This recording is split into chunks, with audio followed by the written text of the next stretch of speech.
to the Financial Education Services Protection Plan.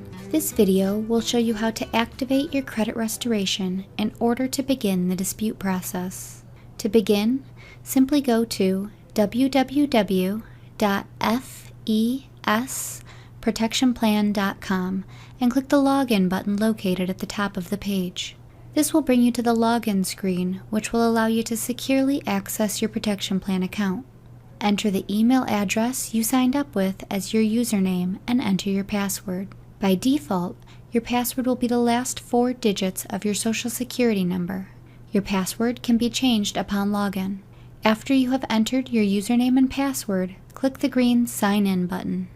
If this is your first time logging into your Protection Plan account, a box will pop up asking if you are ready to begin credit restoration. This is the simplest way to activate your credit restoration.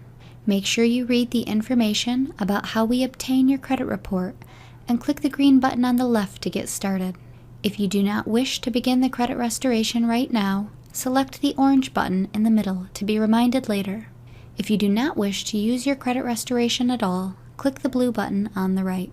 If this is not your first time accessing the website, this box might not pop up when you log in.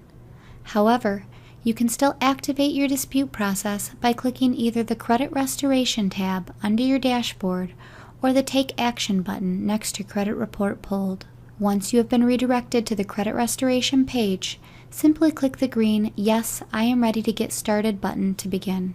A notification will pop up informing you that your service has been activated and your credit report will be pulled within the next 2 business days.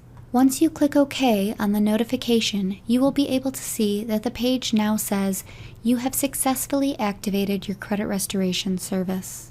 After your credit report has been pulled, you can return to this page and click on Access Your Account near the top of the page to access United Credit and see your current score, a list of your negatives, and your document status. Now that your credit restoration has been activated, we encourage you to explore the rest of your website. From here, you can upload your verification documents, which is the next step in the credit restoration process, or activate your other products and services.